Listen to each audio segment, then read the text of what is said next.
o estudo do programa Bíblia Fácil. Hoje vamos estudar o segundo tema do nosso programa, as 7 igrejas do Apocalipse, e eu queria convidar você para orarmos agora, pedindo a bênção de Deus para o estudo de hoje. Nosso Pai querido e Pai bondoso, nos reunimos mais uma vez para estudarmos a Tua Palavra e queremos suplicar a Tua bênção sobre nossas vidas, para que nós possamos ter a compreensão das mensagens que esse livro reserva para todos nós. Que o Teu Espírito esteja conosco, com cada telespectador que nos assiste nesse momento, para que nós possamos compreender a Tua vontade para a nossa vida. E é em nome de Jesus que nós te oramos. Amém. Pois bem, quero convidar você a tomar a sua Bíblia e vamos agora para Apocalipse, capítulos 2 e 3. Hoje vamos estudar a respeito das 7 igrejas do Apocalipse. Vimos na semana passada que o Apocalipse passou por várias etapas até chegar em nossas mãos. É uma revelação que nasceu no coração de Deus e Ele entregou para Jesus, que entregou para o seu anjo, que notificou a João e que recebeu ordem de escrever e enviar para as 7 igrejas. Hoje vamos entender quais são essas 7 igrejas. Mas eu queria começar o programa de hoje lendo um texto muito especial, que é o versículo 3. Apocalipse capítulo 1, verso 3. Bem-aventurados aqueles que leem, aqueles que ouvem as palavras da profecia e guardam as coisas nela escritas, pois o tempo está próximo. Então, esse texto nos ensina de que há uma bênção para aqueles que estudam o livro do Apocalipse. Bem-aventurado quer dizer feliz. Então, está escrito, felizes aqueles que leem, aqueles que ouvem e guardam as coisas que estão escritas nessa profecia. Então, hoje, ao começarmos mais uma vez o estudo, tenhamos isso em mente. Nós seremos felizes se estudarmos e vivermos o que esse livro ensina. Carolina? Pastor, o senhor disse que Deus deu a revelação a Jesus Cristo, mas eu aprendi que Jesus é um com Deus. Quando ele faz essa diferenciação na Bíblia, o que quer dizer? Você está certo. Lá em João capítulo 10, verso 30, Jesus disse assim, eu e o Pai somos um. Esse ser um é no sentido de unidade plena. Tudo que o Pai é, o Filho também é. Mas quando você vai para Gênesis capítulo 1, verso 1, o primeiro verso da Bíblia, lá diz assim, no princípio criou Deus os céus e a terra. A terra, porém, era sem forma e vazia, e o Espírito de Deus pairava sobre as águas. Depois Paulo vai dizer que todas as coisas foram criadas por intermédio de Jesus Cristo. Ele é o agente da criação. Ainda que a Trindade esteja unida em propósito, eles são 3 seres distintos. Você tem o Pai, você tem o Filho e você tem o Espírito.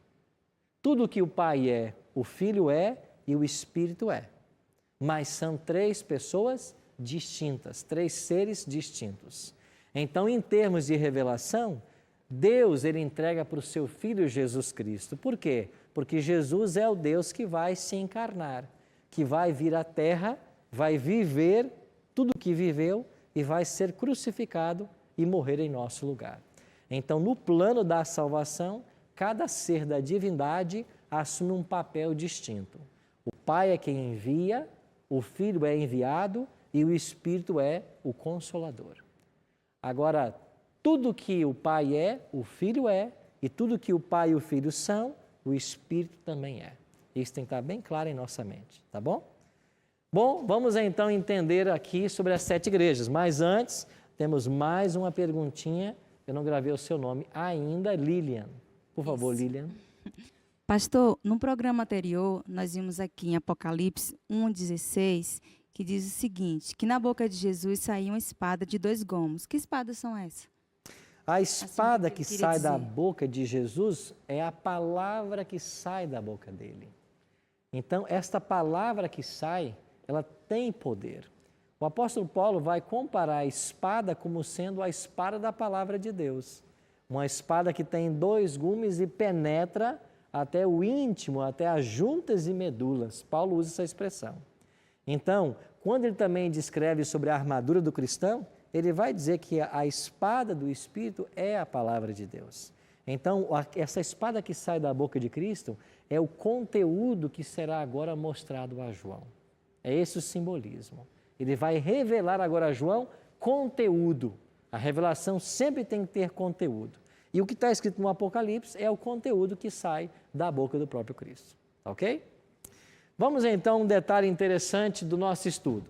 João estava na famosa ilha de Patmos. Essa ilha era uma ilha-prisão do Império Romano no primeiro século da era cristã. Para lá eram banidos os inimigos do Império. E João disse que ele estava lá por causa da palavra de Deus e do testemunho de Jesus. E ele recebeu uma ordem no versículo 11, Apocalipse 1:11. O que vês, escreve em livro e manda às 7 igrejas. Quais são elas? Éfeso, Esmirna, Pérgamo, Tiatira, Sardes, Filadélfia e Laodiceia. Então João recebeu uma ordem. O que você vai receber de revelação do anjo, você escreve num livro, a palavra aqui é rolo. Não tem a ideia de um livro como nós seguramos hoje. A ideia aqui é de um rolo, daquele pergaminho. Escreve num rolo e você vai mandar para 7 igrejas.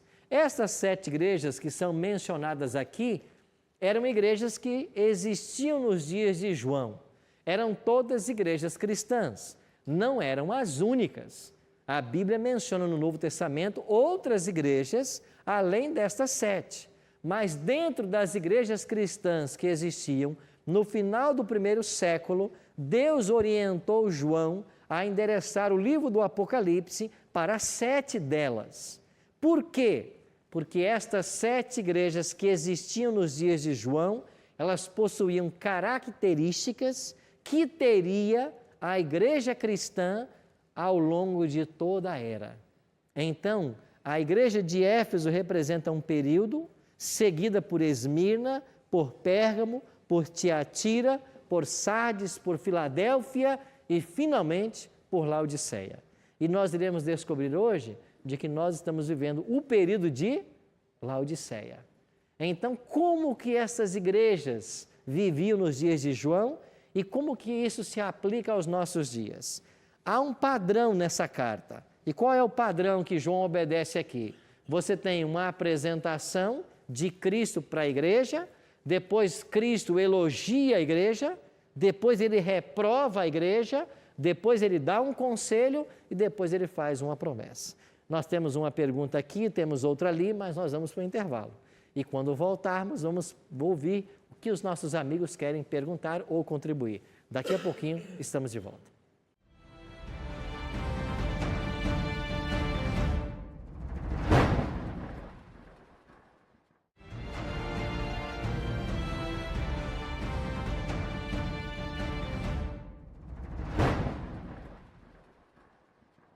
Estamos de volta com o programa Bíblia Fácil. Eu quero apresentar para você agora um presente muito especial. Essa revista nós preparamos com muito carinho e é um presente da Novo Tempo para você. Ela contém todos os temas que vamos estudar aqui no Bíblia Fácil Apocalipse. É um presente da Novo Tempo para você, não custa nada, chega na sua casa pelos correios, inteiramente grátis. Como é que você pode pedir essa revista? Você pode ligar para nós em horário comercial. O nosso telefone é 0 operadora 12 21 27 3121, ou você pode então mandar uma mensagem de WhatsApp dizendo: eu quero a revista do Apocalipse. O nosso WhatsApp é 12 98100 1615. Aproveita para curtir nossas redes sociais, facebook.com/bibliafácil, o nosso canal também no YouTube, youtube.com/bibliafácil. Se inscreva nesse canal, você vai receber os vídeos em primeira mão, as chamadas, as músicas, muita novidade para você lá no YouTube. E também aproveite para visitar a nossa página no Instagram, @bibliafácil. Nós terminamos há uns momentos atrás com 2 perguntas que ficaram pendentes. Cacai, você primeiro. Sim, com relação às 7 igrejas do Apocalipse, elas são igrejas ou religiões, e por que apenas 7? Ok. As 7 igrejas eram as igrejas cristãs da Ásia Menor. Haviam outras, como eu mencionei, mas essas 7 foram escolhidas porque elas representariam 7 períodos pelos quais passaria o povo de Deus do primeiro ao segundo advento. Então, cada uma terá um elemento profético. E nós estamos vendo hoje no período da 7ª igreja, como compreenderemos agora. Então, o cristianismo era a religião que Jesus fundou. Você tinha também o judaísmo, que era uma reminiscência do povo de Deus, do Antigo Testamento, e você tem outras religiões pagãs que nesse momento habitavam ali também na Ásia Menor. Ok? Eduardo? Pastor, o senhor mencionou aí que essas igrejas representam os 7 períodos. Certo. Né? E eu pergunto o seguinte, me parece que apenas 2 dessas igrejas não receberam a reprovação. Né? É verdade, você tem aqui nem todos esses elementos, como repreensão, conselho, promessa, aparecem em todas as igrejas. A igreja de Éfeso, por exemplo, que é a primeira igreja que vamos estudar, era uma igreja que tinha uma igreja num amor puro, uma pureza doutrinária, por ter entre seus membros os próprios apóstolos de Jesus. Dá uma olhadinha no capítulo 2 do livro de Apocalipse e olha que interessante, versículo 1. Ao anjo da igreja em Éfeso escreve, essas coisas diz aquele que conserva na mão direita as 7 estrelas e que anda nos meio dos 7 candeeiros de ouro. A primeira coisa que aparece em cada igreja é uma revelação de Jesus. Agora, você percebeu que Jesus se apresentou para a igreja de Éfeso como aquele que tem 7 estrelas na mão direita e caminha entre os 7 candeeiros? O que são essas estrelas e o que são esses candeeiros? Então, é um simbolismo que o Apocalipse nos dá, mas que o próprio Apocalipse revela. E aonde está a revelação desse simbolismo? Volta para o capítulo 1, verso 20. Olha o que diz Apocalipse 1, verso 20. Quanto ao mistério das 7 estrelas que viste na minha mão direita e dos 7 candeeiros de ouro, as 7 estrelas são o quê? Os anjos das 7 igrejas. E os 7 candeeiros são o quê? As 7 igrejas. Você viu que o Apocalipse dá o simbolismo, mas ele interpreta? Então, no capítulo 1, verso 16, apareceu Cristo andando entre os 7 candeeiros e com 7 estrelas na mão direita. A mesma visão aparece no capítulo 2 agora. Só que o verso 20 do capítulo 1 explica, esses 7 candeeiros são as 7 igrejas e as 7 estrelas são 7 anjos. A palavra anjo quer dizer também mensageiro, ou seja, Cristo tem os seus mensageiros em suas mãos, no sentido de que ele guarda, que ele protege, e ele caminha entre as 7 igrejas, no sentido de que ele está sempre presente com as igrejas. Ele está com sua igreja em todos os tempos. Tiago? Aqui no versículo 4 do capítulo 2, Ok. ele tem assim, tenho porém contra ti que abandonaste o teu primeiro amor. A princípio, a gente pode ler apenas como um sentimento, o amor. Mas existe alguma característica ou algumas que comprovem, né, ou retratem esse abandono do primeiro amor em relação a essa igreja? Esta é a crítica que Jesus, ou a repreensão que é feita à igreja de Éfeso. E o que significa nesse momento abandonar o seu primeiro amor? Se você vai para o livro de Atos, a igreja que nasce logo depois da ascensão de Jesus, porque no capítulo 2 vem o Espírito Santo, no dia de Pentecostes. E ali só num dia, quantos se batizaram? Estão lembrados? 3.000 pessoas, depois subiu para 5.000. Esta foi a igreja de Éfeso. Uma igreja vigorosa, amorosa. No capítulo 2, versos 40 a 43, lá diz que eles estavam todos os dias de casa em casa, repartindo o pão, orando. Nada faltava para ninguém. É o que diz Atos 2. Nada faltava. Porque se alguém tinha necessidade, os outros membros da comunidade supriam. Ou seja, o amor genuíno era praticado. Daqui a pouquinho, isso começou a esfriar, a ficar de lado. E quando João escreve o Apocalipse, por volta do ano 96, 97, já há uma repreensão. Você perdeu o seu primeiro amor. Não era assim nos primeiros dias. Então, qual é o meu conselho? Você tem que voltar àquele primeiro amor. Então, a igreja de Éfeso, ela representa a igreja cristã do primeiro século. como nós iremos ver aqui. Então, a igreja de Éfeso, ela vai representar a igreja cristã do ano 31, que é o ano da morte de Jesus, até mais ou menos o ano 100, que é aproximadamente a data da morte de João.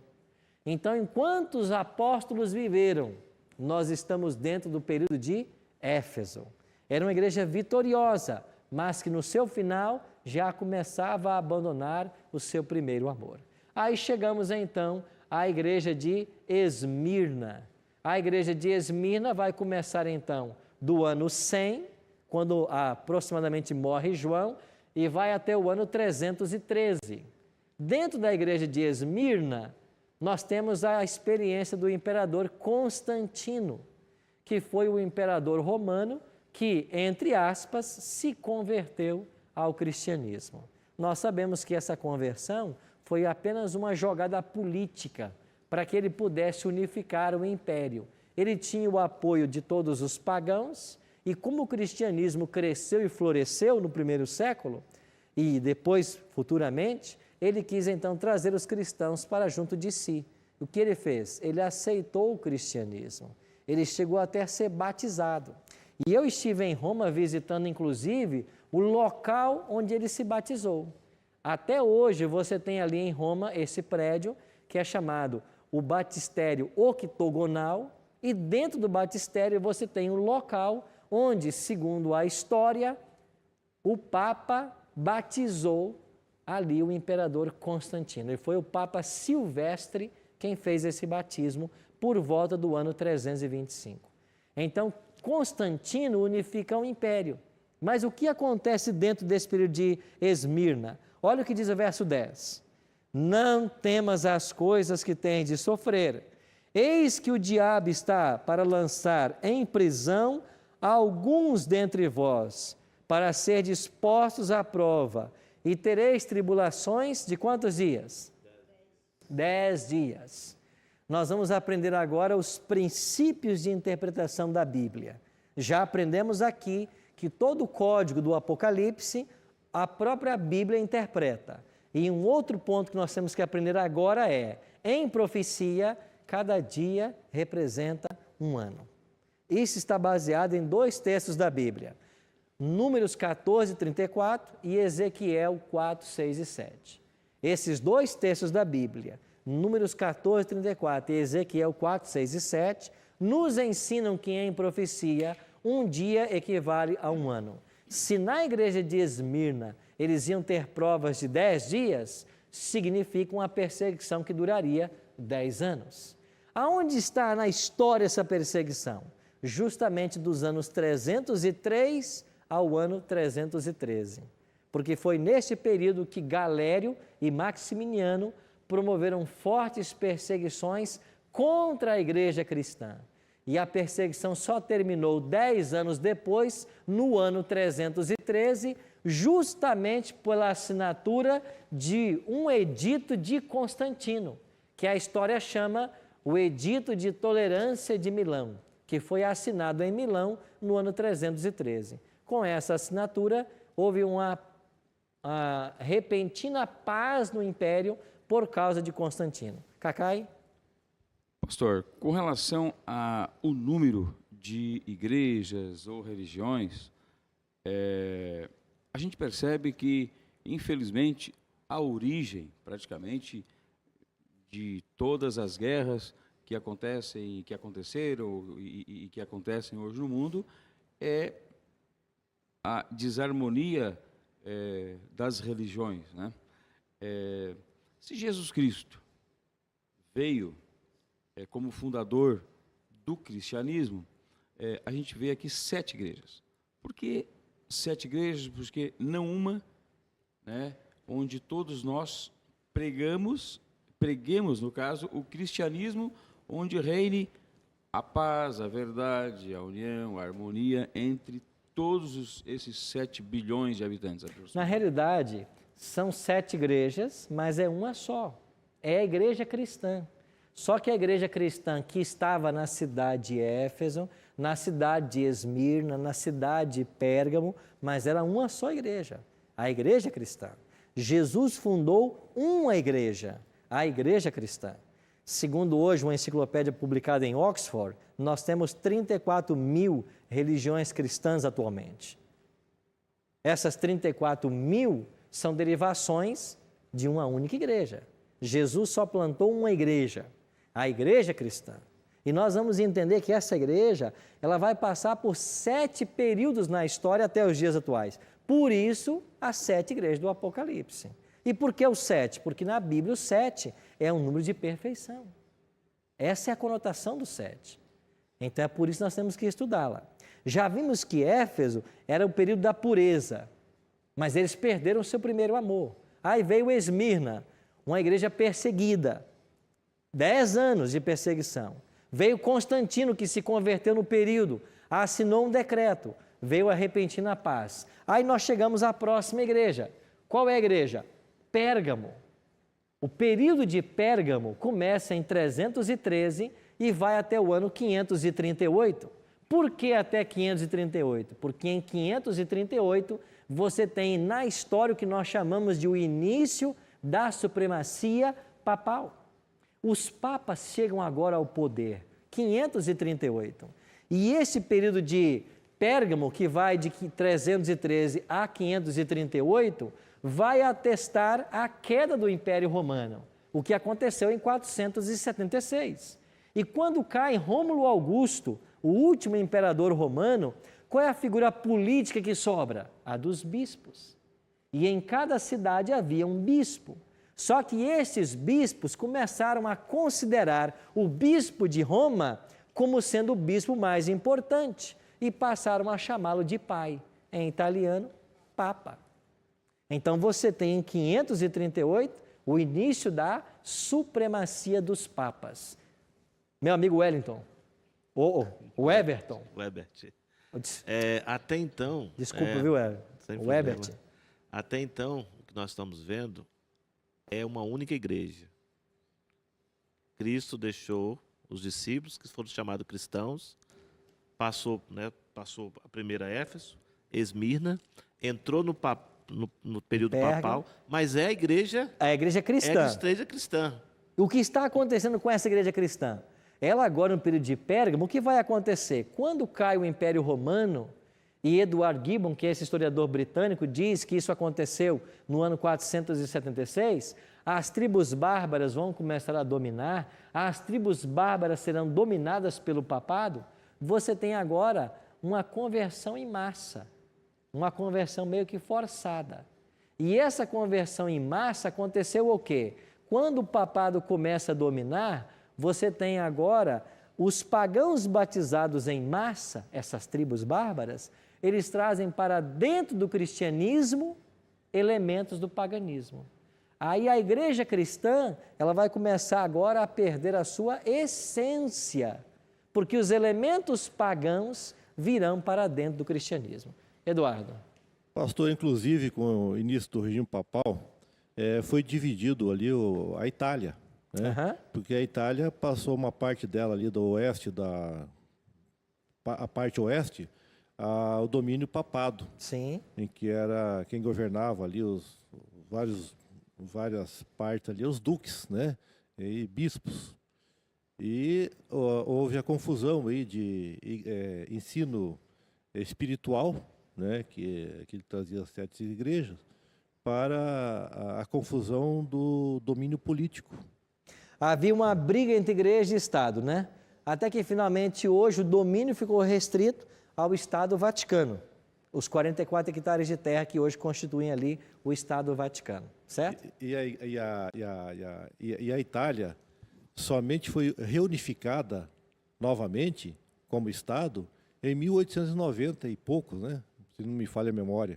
E a Itália não era um país ainda, era dividido ali, papado e italiano. Havia um domínio muito forte. Nós vamos chegar a uma data muito especial dentro dessas 7 igrejas, que é justamente quando esse poder religioso vai declinar, que é 1798. Carolina? Uma vez alguém me explicou que existiam muitas denominações no cristianismo porque eram 12 tribos e as tribos eram diferentes. E que depois que Jesus veio, como se cada denominação fosse diferente uma da outra, com ensinamentos diferentes.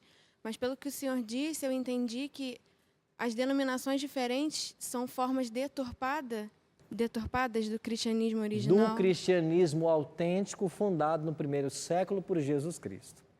Então você tem Cristo fundando a igreja cristã, ela vai estar presente em toda a história até os dias atuais, e esta igreja vai sofrer influência externa, e ela vai viver momentos diferentes. E da igreja cristã, do seu ramo, do seu eixo principal, vão surgir várias afluentes, a começar no século XI com a igreja ortodoxa, século XVI com o movimento de reforma, e a partir daí com o surgimento do pentecostalismo, neopentecostalismo, e hoje mais de 34 mil religiões. Mas a vertente principal, ela tem que ser mantida. E o que nós queremos nesse programa é voltarmos a essa igreja do primeiro século, a essa igreja pura. Agora, como que eu posso ser cristão longe dessa pureza que a Bíblia prega? Não existe isso. E como que eu posso ser cristão no sentido lato da palavra? Eu tenho que viver aquilo que Jesus ensinou.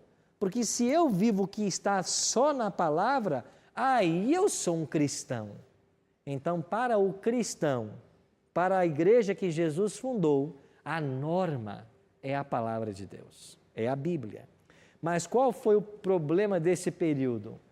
As tradições do paganismo se infiltraram dentro do cristianismo. Eu vou mencionar brevemente aqui a quarta igreja, que é Tiatira. Ela vai até 1517. O que aconteceu em 1517? Reforma protestante. Martinho Lutero. E qual foi a grande vantagem desse movimento? Ele trouxe os cristãos de volta para a Bíblia, porque Lutero defendia o princípio sola escritura, só a Bíblia e nada mais. Depois chegamos a uma outra igreja, chamada a Igreja de Sardes. E qual é o grande período de Sardes? Começa com a Reforma Protestante e vai até 1798. O que aconteceu lá? A prisão do Papa Pio VI. E quando o Papa é preso, principalmente por ordem de Napoleão Bonaparte, nós temos essa separação da igreja e do Estado e a autonomia do Estado sobre a igreja. Então nós chegamos aí então à próxima, que é a sexta igreja, que é a Filadélfia. Este é o período dos grandes reavivamentos espirituais, começando em 1798, indo até 1844. O que aconteceu em 1844? Nós temos o segundo grande reavivamento nos Estados Unidos, liderados por um homem da Igreja Batista chamado Guilherme Miller, e a partir daí a Bíblia voltou a ser estudada. E de 1844 para cá, nós estamos vivendo o que nós chamamos o período de Laodiceia. E qual é a grande característica da igreja cristã dos dias atuais? Laodiceia diz aí, capítulo 3 de Apocalipse, olha então para o versículo 17. Dizes, pois, estou rico e abastado e não preciso o quê? De coisa alguma. E nem sabe que tu és infeliz, sim, miserável, pobre, cego e nu. Esse é o estado da igreja, na última fase, que é a fase de Laodiceia. E qual é o único remédio que nós temos para esta igreja? É a presença de Jesus no seu interior. E em Apocalipse 3:20, nós temos a solução para o problema de Laodiceia. Qual é? Eis que estou à porta e bato. Quem é que bate? Jesus. Se alguém ouvir a minha voz e abrir, eu vou entrar e vou cear com ele e ele comigo. Então, a igreja cristã passou por esses 7 períodos. Hoje estamos vivendo por Laodiceia. E qual é a única saída para essa igreja? Deixar que Cristo entre. Voltarmos a ter a doutrina dos apóstolos. Viver tudo o que esse livro ensina. Só assim voltaremos a ser a igreja que Deus espera. Você que nos assiste em casa pode estar se perguntando, pastor, como é que isso vai acontecer? Vai acontecer por obra e atuação do Espírito Santo. E se nós deixarmos, o Espírito vai nos mostrar o caminho a seguir. Eu queria que você pensasse nisso enquanto ouviremos agora essa música.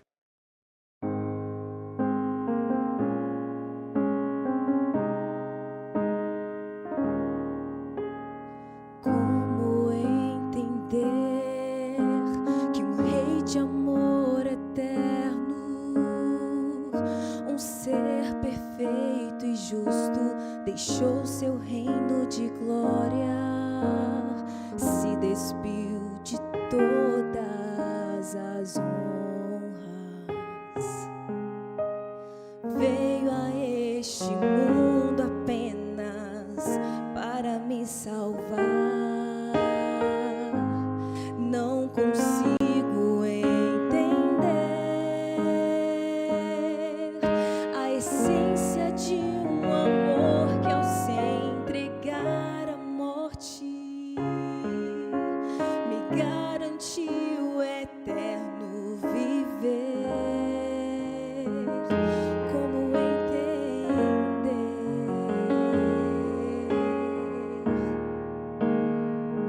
uma obra que sempre existiu, consumada a preço de sangue, uma fonte de graça e amor, Jesus Cristo,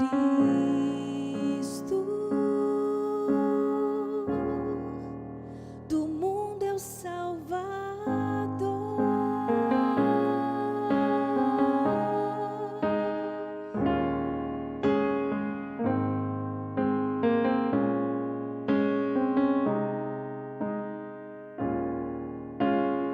Crer no seu amor e aceitar que estou salvo, que a este mundo não pertenço mais. Sendo filho, tenho compromisso de ser a luz e a este mundo iluminar. Através do meu viver, o autor da minha salvação glorificar, dessa graça o mundo apregoar. Linda graça,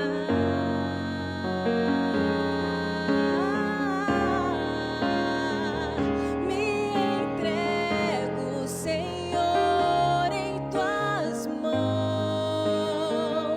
Toma agora o meu coração, minha vida entrego a ti, que eu viva, Senhor. Me entrego, Senhor, em tuas mãos. Toma agora o meu coração, minha vida entrego a ti, que eu viva, Senhor, para te servir,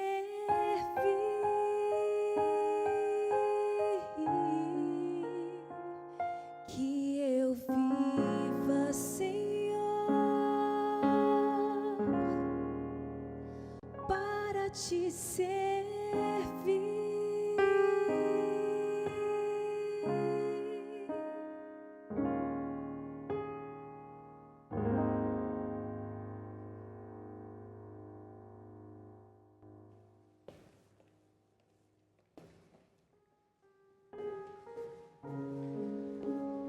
Você deseja viver para servir ao Senhor Jesus?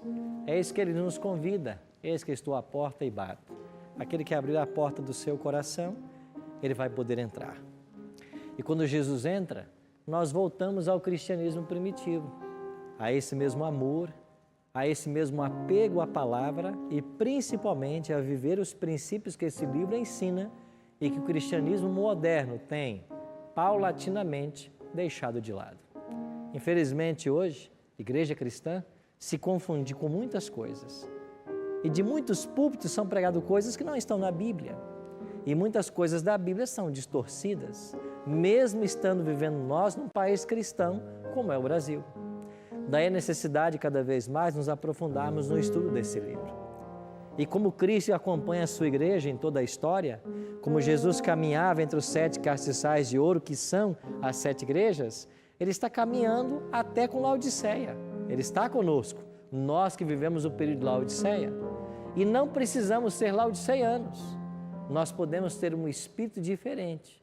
E o que vai definir isso é o nosso compromisso com a palavra. Se o meu cristianismo vive é o que esse livro ensina. Se o que eu faço é pautado por esse livro. E esse é o grande desafio para mim e para você. Compreender qual é a vontade de Deus revelada nesse livro e praticar somente ela. Por isso, se você tem no seu coração o desejo agora de conhecer mais esse livro e de praticar só o que ele ensina, de abrir o seu coração e de Jesus entrar, eu queria orar com você. Feche seus olhos e ore comigo. Pai Santo, obrigado pela Tua companhia constante em todos os momentos da história da igreja. Obrigado por termos a esperança de que a porta do coração pode ser aberta e Jesus pode entrar. E quando Ele entra, Ele vem fazer morada. Ele nos purifica, Ele nos perdoa e Ele nos mostra o caminho a seguir. Queremos aprender a Tua vontade para a nossa vida. Queremos conhecer o Teu caminho e dessa forma nos prepararmos para a Tua volta. Esta é a nossa oração. Em nome de Jesus. Amém. Muito obrigado pela sua companhia no Bíblia Fácil de hoje. Semana que vem nos encontraremos para estudarmos o capítulo 4 de Apocalipse e aprenderemos mais sobre o trono de Deus. Eu espero você. Até lá.